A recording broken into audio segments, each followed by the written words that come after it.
Sila naman ang gusto ko eh. No? Mapanagot ang dapat managot, ikulong ang dapat ikulong. Kaya sana yung mga Kapampangan o yung nasa 3rd district o hindi man lang sa 3rd district, no? Sana tulungan niyo ako. Pag-pray niyo lang po ako, malaking bagay na yan. Ito ang mga pahayag ni Mexico Liga ng mga Barangay President at Santo Cristo Barangay Chairman Terence Napao kasunod ng kanyang isinampang kaso laban kay dating Senior Deputy Speaker Aurelio Dong Gonzales Jr. sa Office of the Ombudsman. Sa isang press conference, ipinahayag ni Napao na kumpiyansa siyang matibay ang kanilang mga ebidensya kaugnay ng mga reklamong inihain laban kay Gonzales. Ayon kay Napao, dapat umanong humarap si Gonzales at sagutin ang mga alegasyon kabilang ang umano'y substandard na slope protection projects sa Barangay Suklaban at Barangay Culubasa sa bayan ng Mexico. Yakin po dito ang substandard ng gawa ka na dapat dito ang slope protection, hiking. Yung po barangay sa Ulaban. Nabi po pati po ang barangay Culubasa. Ito po project na kasi nabi po ng slope protection. Dito po, di na po shield pile data. Dito ang aliwa po may atombala po niya.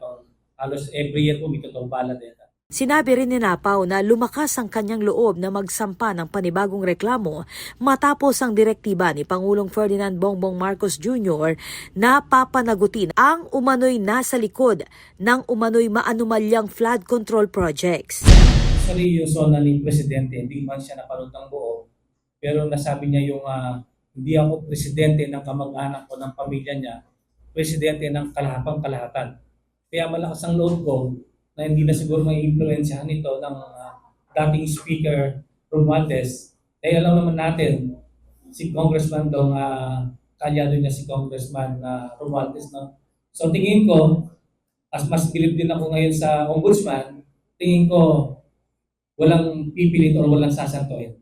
Nitong Miyerkules, naghain siya ng reklamong plunder, graft, malversation of public funds at conflict of interest laban kay Gonzales at 5 pa nitong kaanak. Gayun din ang 4 pang opisyal ng Department of Public Works and Highways o DPWH Region 3. Kaugnay ang mga reklamo sa 2 flood control projects sa Mexico na nagkakahalaga ng humigit kumulang 359.37 million pesos. Iginiit ni Napao na nakabatay ang kanyang reklamo sa mga ebidensyang kanilang nakalap at itinanggi niyang may bahid ng politika ang paghahain ng kaso o may kinalaman dito ang dating alkalde ng Mexico na si Teddy Tuma.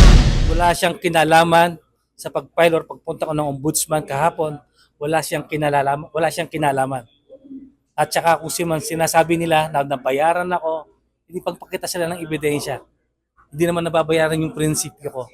Alam naman nila na laban ako sa korupsyon. Patuloy namang sinisikap ng news team na makuha ang panig ni dating Congressman Aurelio Dong Gonzales Jr. kaugnay ng mga alegasyon. Bukas ang himpilan sa kanyang panig.